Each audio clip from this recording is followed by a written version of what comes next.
നമസ്കാരം. Raf talk ഫുട്ബോളിലേക്ക് ഏവർക്കും സ്വാഗതം. ഇത് അൽ നസർ പ്രീ സീസൺ മത്സരങ്ങളൊക്കെ കളിച്ചു കഴിഞ്ഞ് യൂറോപ്പിലെ പര്യടനമൊക്കെ കഴിഞ്ഞ് ഓസ്ട്രിയ, പോർച്ചുഗൽ, സ്പെയിന് അവിടെയൊക്കെ പോയി കളിച്ചിട്ട് റിയാദിൽ ഇപ്പോൾ എത്തിയിട്ടുണ്ട് ടീം. ഇനിയിപ്പോൾ 19-ാം തീയതി അവർക്ക് മത്സരമുണ്ട് എന്ന് പറഞ്ഞാൽ സൗദി അറേബ്യൻ സൂപ്പർ കപ്പിൽ ശക്തരായിട്ടുള്ള എതിരാളികളാണ്. യെസ്, അൽ ഇത്തിഹാദുമായിട്ടാണ് അവർക്ക് അടുത്ത മത്സരം കളിക്കാനുള്ളത്. അപ്പോൾ ഇനിയും ട്രാൻസ്ഫർ ജാലകത്തിൽ നീക്കങ്ങൾ നടന്നുകൊണ്ടൊക്കെ ഇരിക്കുകയാണ്. അതിൽ കിങ്സ്ലി കോമൻ എത്തിയേക്കുമെന്ന് തന്നെയാണ് പ്രതീക്ഷിക്കപ്പെടുന്നത്. ഇതുവരെയുള്ള കാര്യങ്ങൾ കോമൻ അവിടെ നിൽക്കട്ടെ, കോമൻ വരും വരാതെ ഇവിടെ പോവാൻ എന്ന തരത്തിലൊക്കെയാണ് മാധ്യമങ്ങളിലൊക്കെ റിപ്പോർട്ട്. അപ്പോൾ അതവിടെ നിൽക്കട്ടെ. ഇതുവരെയുള്ള ട്രാൻസ്ഫറും മറ്റു കാര്യങ്ങളൊക്കെ വെച്ച് നോക്കുമ്പോൾ അൽ നസർ അവരുടെ പ്രശ്നങ്ങൾ അഡ്രസ്സ് ചെയ്ത് കഴിഞ്ഞിട്ടുണ്ടോ, അടുത്ത സീസണിലേക്ക് അവർ സജ്ജമായി കഴിഞ്ഞിട്ടുണ്ടോ, അതാണ് ചോദ്യം. ക്രിസ്ത്യാനോയുടെ ടീം ഒരു കിരീടമടിക്കുന്നത് കാണാൻ വേണ്ടി സൗദിയിലെ ആരാധകർ കാത്തിരിപ്പാണ്. ശരി, അറബ് കപ്പ് നേടിയിട്ടുണ്ടായിരുന്നു, അത് പക്ഷേ അത്ര പ്രമുഖമായിട്ടുള്ളൊരു കിരീടമല്ല, ഒഫീഷ്യൽ കിരീടമല്ല എന്നുള്ളതുകൊണ്ട് പ്രധാനപ്പെട്ടൊരു കിരീടം ഈ സീസണിൽ നേടണം, അതിനു വേണ്ടിയിട്ടുള്ള മാറ്റങ്ങൾ ടീമിൽ വരും എന്ന പ്രതീക്ഷയിലൊക്കെ ആയിരുന്നല്ലോ എല്ലാവരും. കോച്ച് സ്റ്റെഫാനോ പിയോളിയെ ഒഴിവാക്കി പുതിയ കോച്ച് വന്നു.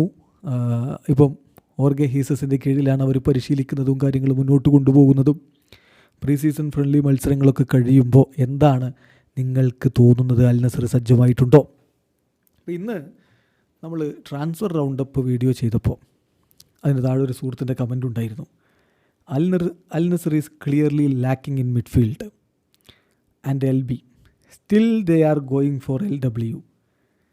I think the management is not understanding. For past 3 years they have the same problem, but still they are not correcting that എന്നാണ് ഒരു സുഹൃത്ത് കമൻ്റ് ഇട്ടത്. സുഹൃത്തിൻ്റെ കമൻറ്റ് നിങ്ങൾക്ക് ഇവിടെ കാണാൻ പറ്റും. കൃത്യമായിട്ടുള്ളൊരു നിരീക്ഷണമാണെന്ന് പറയേണ്ടി വരും. അതാണ് യാഥാർത്ഥ്യം. അൽ നസറിനെ സംബന്ധിച്ചിടത്തോളം ഇപ്പോൾ ഇന്നലെ അൽമരിയക്കെതിരെ അവർ കളിക്കുമ്പോൾ അവരുടെ മധ്യനിരയിൽ നോക്കുക, ബ്രസോവിച്ചുണ്ട്. അദ്ദേഹത്തിൻ്റെ ഇരുപാർശ്വങ്ങളിലായിട്ട് ഇടതുപാർശ്വത്തിൽ അവിടെ ഏഞ്ചലോയായിരുന്നു ഉണ്ടായിരുന്നത്, മറുഭാഗത്ത് വെസ്ലിയും, അതായത് 2 ബ്രസീലിയൻ യുവതാരങ്ങൾ ഏഞ്ചലോ ഗബ്രിയലും അതുപോലെ വെസ്ലിയുമാണ് ഉണ്ടായിരുന്നത്. മുന്നേറ്റത്തിൽ Sadio Mane, Cristiano Ronaldo, Joao Felix എന്നിവരാണ് ഉണ്ടായിരുന്നത്. അപ്പോൾ മധ്യനിരയിൽ തീർച്ചയായിട്ടും അവർ ക്വാളിറ്റി ലാക്ക് ചെയ്യുന്നുണ്ട്. ഒറ്റാവിയോ ഒക്കെ പോവുകയാണ്. ഒറ്റാവിയോയെ കോച്ചിന് വേണ്ട, അദ്ദേഹം പോവുകയാണ്. അതുപോലെ തന്നെ അവരെ സംബന്ധിച്ചിടത്തോളം ഡിഫൻസിൽ പ്രശ്നങ്ങളുണ്ട്. ലെഫ്റ്റ് വിങ് ബാക്ക് LBയുടെ കാര്യത്തിൽ അവർക്ക് പ്രശ്നങ്ങളുണ്ട്. ഇതൊക്കെ വളരെ കൃത്യമായിട്ട് അവരുടെ കളി ഫോളോ ചെയ്യുന്ന ആളുകൾക്ക് മനസ്സിലാവുന്നതാണ്. ഇപ്പോൾ കിങ്സ്ലി കോമനെ വരുമ്പോൾ അദ്ദേഹം ബേസിക്കലി ലെഫ്റ്റ് വിങ്ങറാണ്. അദ്ദേഹത്തിന് റൈറ്റ് വിങ്ങിലും കളിക്കാൻ പറ്റുമെന്നുള്ളത് മറക്കുന്നില്ല. പക്ഷേ ബേസിക്കലി അദ്ദേഹം ഇടതുഭാഷത്തിൽ കളിക്കാനാണ് ഇഷ്ടപ്പെടുന്നത്.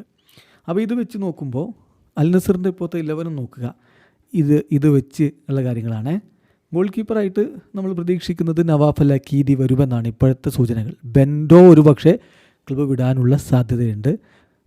ഓർഗെ ഹീസസിന് താല്പര്യം നവാഫ് അൽ അക്കീദിയാണ് എന്ന സൂചനകളാണ് വരുന്നത്.